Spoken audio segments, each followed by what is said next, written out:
Assalamualaikum warahmatullahi wabarakatuh. Ketemu lagi dengan Cek Wan. Hari ini Cek Wan ketemu langsung narasumber kita. Siapakah gerangan? Dengan Bapak kita tercinta, Pak Bambang. Apa kabar Pak Bambang? Alhamdulillah, Wan. Hari ini di suasana tahun baru dengan kondisi yang baru, mudah-mudahan kita semua sehat beraktivitas dan kegiatan-kegiatan lain kita di era tahun 2021. Amin. Gimana Pak Bambang? Tahun 2021 ini ya. Keadaannya kan kita ini baru Januari nih. Seger-segernya tahun. Seger-segernya tahun ya Pak Bambang ya. Nah Pak Bambang sebagai pengamat kebijakan dan praktisi hukum, cak mana menanggapi Pak tahun 2021 ini Pak? Tentu ya, di tahun 2021 ini awal dari perjalanan hukum kita. Banyak hal ya, menjadi tanggung jawab yang harus menjadi beban regulasi pemerintah. Pertama, menyangkut yang berhubungan dengan menangani COVID-19 yang berkelanjutan. Ini kan titik awal.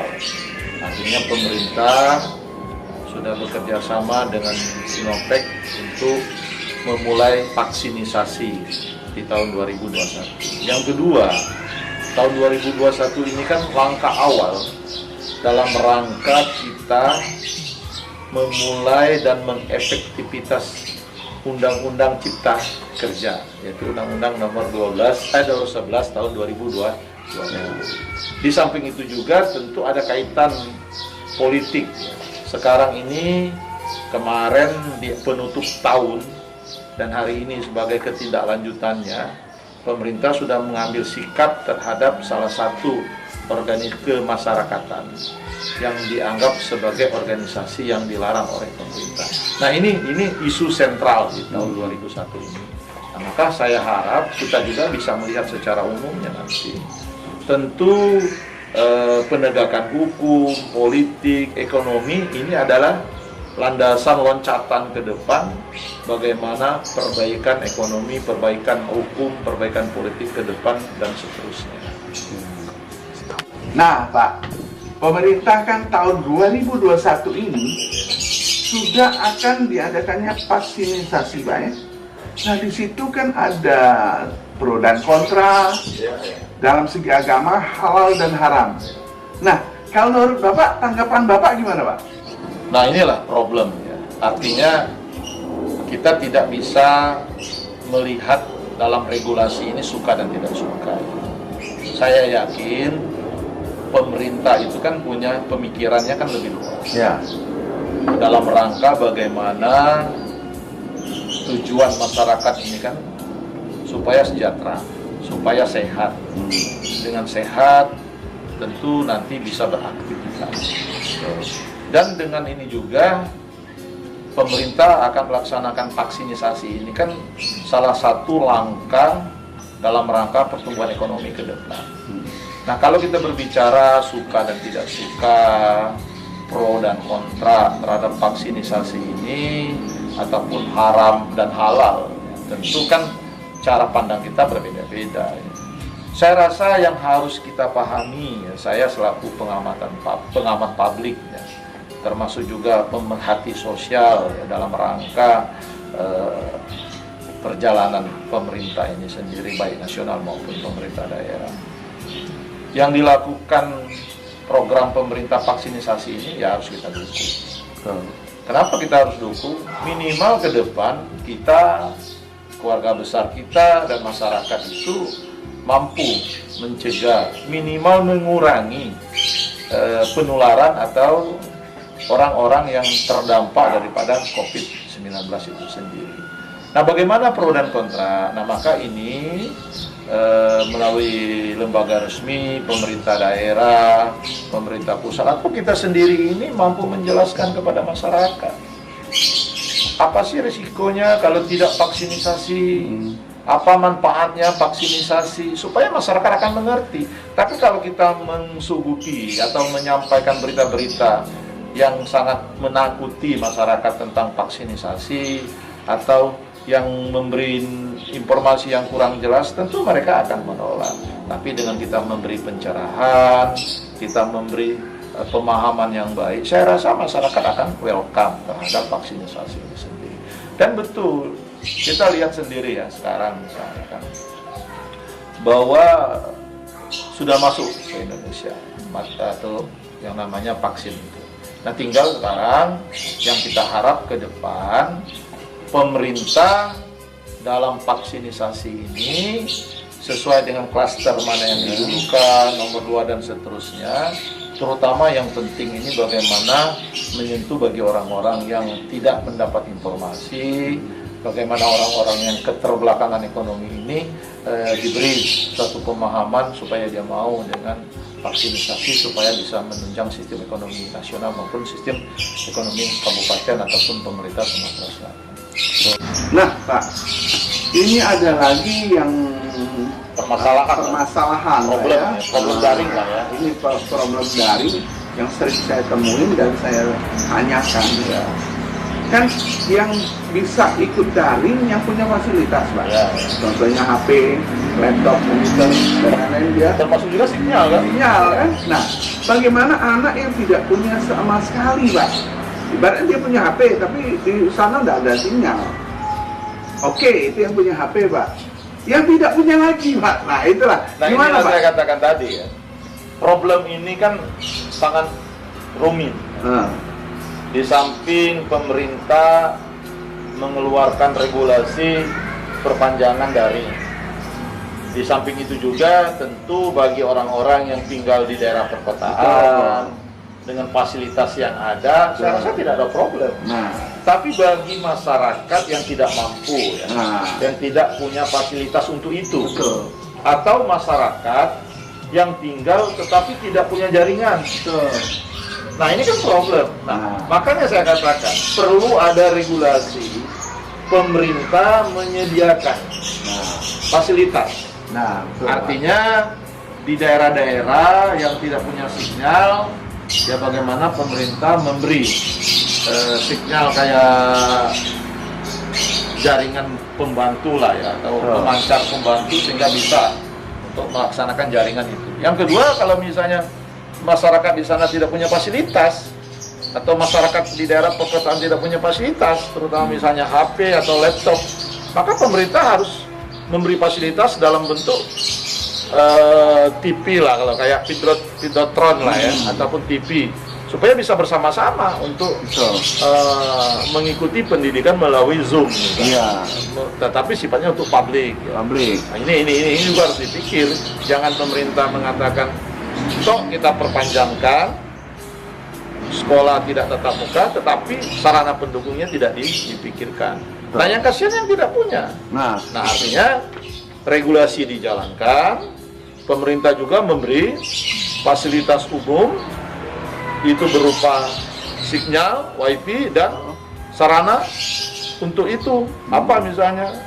Ya kayak videotron lah, yang lebih besar, bersama-sama masyarakat untuk menonton ataupun ikut pendidikan seperti itu. Jadi begini, kalau yang seperti itu tentu tidak bisa kita andalkan, artinya pihak sekolah, tetapi harus kita melihat semua pemangku ya. Artinya kalau dia tidak punya fasilitas, ya artinya sekolah harus mendukung. Apakah dia dengan di sekolah itu menggunakan sistem tetap muka? Tentu tidak mungkin, karena bagaimana yang lain. Maka sekolah menyediakan yang Bapak bilang tadi, ada fasilitas dalam bentuk videotron, atau TV besar lah bahasa kita kan, ataupun layar besar lah, sehingga yang di luar yang tidak bisa datang, dia bisa belajar dari rumah. Yang tidak punya fasilitas, dia bisa datang ke sekolah dengan ruangan yang sudah disediakan oleh sekolah dengan taat protokol kesehatan. Atau bisa juga pemerintah kecamatan atau pemerintah desa dan pemerintah kelurahan menyediakan fasilitas itu. Nah, ya. Artinya dia tidak datang ke sekolah. Kalaupun di daerah itu ada siswa dia atau di kampung-kampung dan misalnya di desa-desa, nah pemerintah desa menyediakan itu Ya. melalui kerjasama dengan pemerintah kabupaten atau provinsi menyediakan fasilitas yang namanya layar umum atau layar terbuka ataupun videotron, sehingga di rumah bisa belajar, orang-orang yang tidak punya fasilitas bisa belajar, datang ke tempat yang sudah disediakan oleh pemerintah atau sekolah dalam bentuk bersama. Saya rasa itu lebih efektif.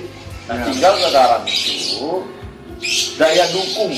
Nah, daya dukung ini kan tidak kita bicara asal-asal.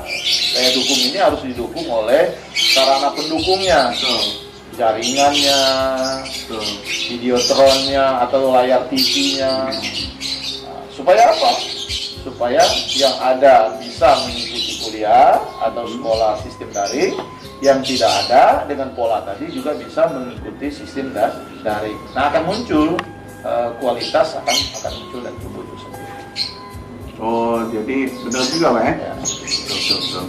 Ya, yang jelas yang kita pikirkan adalah Yang tidak generasi kita sekarang ini Pak. Kan berarti kan kata Bapak tadi jarang ketemu sama gurunya, Ya. jarang ketemu sama kawan-kawannya Pak ya. Nilai sosialnya akan Nilai berkurang. sosialnya Pak. Manusia kita ini sebagai makhluk sosial, tetapi komunikasi sosialnya kan akan berkurang. Ya. Dan ada lagi Pak, bisa terjadi anak itu misalnya Pak ya, pura-pura daring Pak, padahal dia main game. Nah, itu juga problem.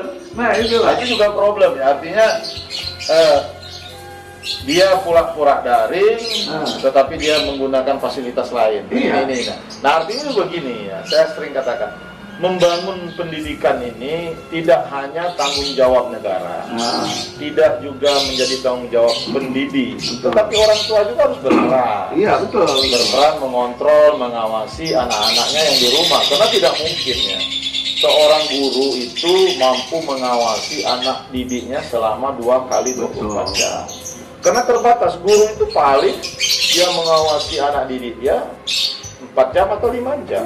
Sementara sisanya 24 jam ini lebih banyak di rumah. Nah, peran orang tua itu tidak bisa dilepaskan. Apakah dia sistem daring ataupun tidak, karena tingkat mendidik atau memberi pelajaran itu lebih banyak pada orang tuanya. Nah, ini juga harus menjadi perhatian bersama-sama. Jadi untuk mencegah tadi itu ya orang tua harus kontrol, jangan disalahmanfaatkan ya. Daring ini fasilitas ada dibantu oleh pemerintah tapi disalahgunakan. Nah, ini kan berdampak daripada sistem pengajaran kita sendiri. Saya rasa seperti itu. Karena begini Pak, karena Cik Wan mengungkapkan itu, Cik Wan tuh kadang heran juga sama anak-anak nih, di kamar itu katanya daring Pak. Masa sampai 24 jam Pak daring kayak begitu kan? Pada wawancara kita yang kemarin, Bapak sudah menyampaikan, teknologi ini kan sisi negatif, sisi positif pasti ada. Nah, untuk menjaga sisi positifnya ini, pemerintah, orang tua, kita sendiri punya kesadaran untuk mengawasi. Makanya saya sering sampaikan, sifat daripada sistem Zoom perkuliahan ini atau sekolah ini, ya orang tua tidak bisa lepas. Pak, bagaimana kalau orang tuanya tidak ada? Ya minimal kita kan memberi nasihat, efek daripada sistem teknologi modern ini sendiri. Dan kita beri penjelasan, kita beri pengayoman terhadap anak-anak kita, terhadap keluarga kita.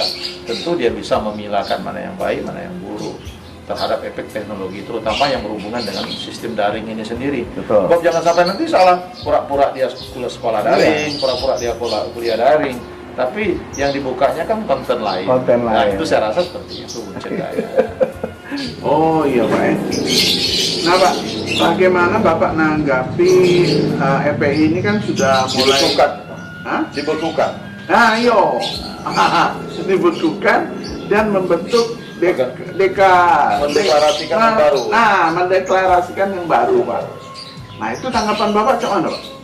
Oh jadi begini ya, karena memang itulah ya, kebebasan yang disampaikan undang-undang yang ada di Indonesia ya, berserikat berkumpul itu. Silakan, tidak ada masalah. Pemerintah juga tidak menjadi problem. Yang dilarang itu bentuk kegiatannya itu. Ya. Artinya FPI mengganti baju dengan yang baru, orangnya itu saja, kegiatannya itu saja, tentu tidak boleh. Kalau FPI ganti baru dengan anggaran dasar yang baru, dengan asasnya tetap, asas tunggal itu Pancasila dan Undang-Undang Dasar, saya tidak ada problem. Ya, benar. Tetapi kalau bicara masalah asasnya tidak masuk ke asas tunggal Undang-Undang Dasar dan Pancasila, itu menjadi tantangan baru dalam penegakan hukum. Tetap dilarang oleh pemerintah.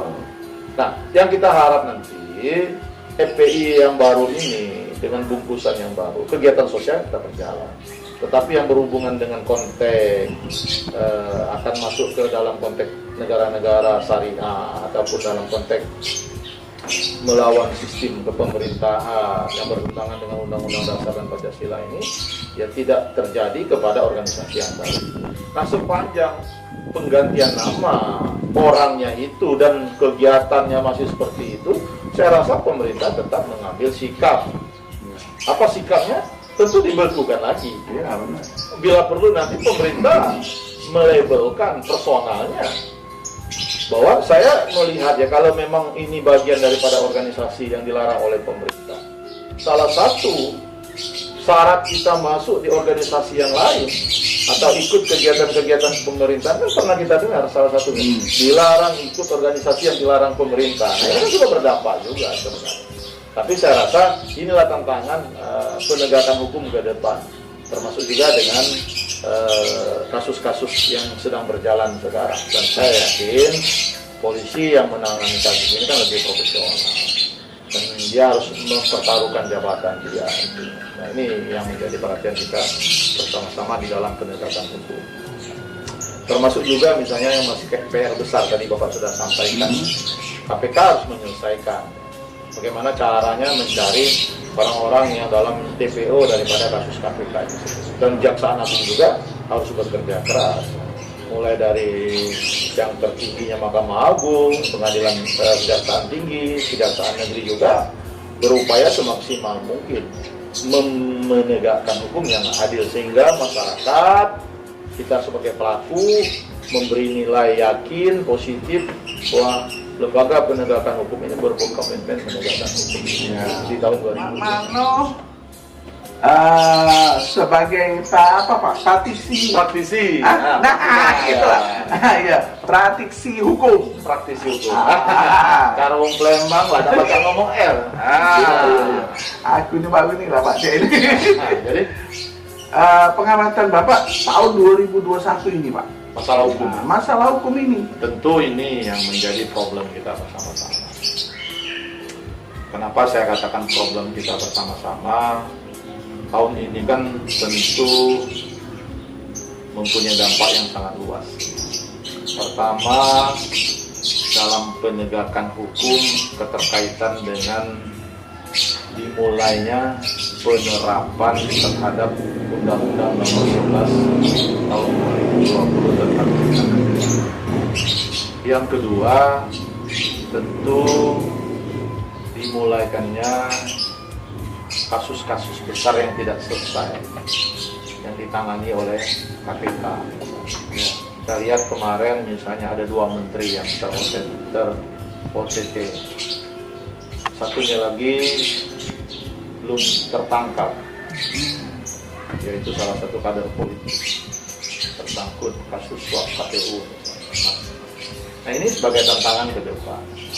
Termasuk juga misalnya kemarin kita bersama-sama mendengar adanya pengumuman SKB, surat keputusan bersama para menteri tentang melarang organisasi FPI dan dianggap sebagai ormas terlarang. Nah, ini kan akan berdampak. Iya Pak. Tentu yang tidak senang akan melaksanakan upaya hukum. Betul. Yang senang mungkin yang merasa terganggu ya dengan sikap pemerintah ini dianggap satu hal yang baik untuk menjaga persatuan. Dan tetapi saya yakin komitmen pemerintah, komitmen para penegak hukum, komitmen daripada masyarakat ya hukum itu harus dikedepankan.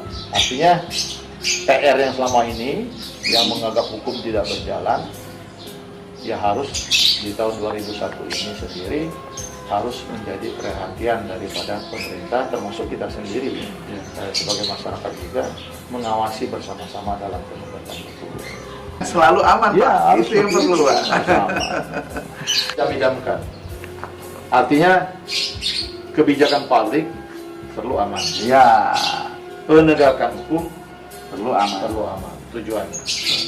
Kebijakan publik memberi kelonggaran dalam berinvestasi dan penegakan hukum memberi kepastian hukum dalam kenyamanan masyarakat. Nah, inilah yang sangat dibutuhkan masyarakat. Regulasi kemudahan tapi tidak melanggar undang-undang, kebijakan publiknya tadi, dan penegakan hukum ada kepastian hukum, kita aman, investasi aman, maka kita bisa mendukung yang namanya Undang-Undang Nomor 11 Tahun 2020 tentang Cipta Kerja. Ya, kondisi tidak aman, masyarakat ada rasa ketakutan, pemerintah mengeluarkan regulasi merugikan. Ya siapa yang mau berinvestasi? Jadi kita melihat masalah problem ini tidak bisa kita ataupun tidak bisa hanya pemerintah. Jadi seluruhnya kita bersama-sama mengawasi, memonitor atau mengontrol regulasi pemerintah, penegakan hukum pemerintah, dan kita juga harus sadar maka bisa membangun suatu negara yang lebih baik, maka akan terbangunlah satu sistem yang baik. Jadi itu harus sebenarnya. Nah, bagi netizen yang penasaran, tonton acara kita selanjutnya dengan Pak Bambang Sugianto. Dan jangan lupa subscribe di bawah ini dan tonton Cek One, Cek Wan di YouTube-nya ya. Nah, Pak Bambang, terima kasih. Sama-sama, Pak. Sudah merepoti hari ini. Mudah-mudahan apa hasil kita hari ini Amin. akan memberi manfaat bagi kita dan sekaligus pendidikan hukum untuk kita. Oke, terima kasih Pak ya. Oke, terima kasih para penonton. Salam budaya.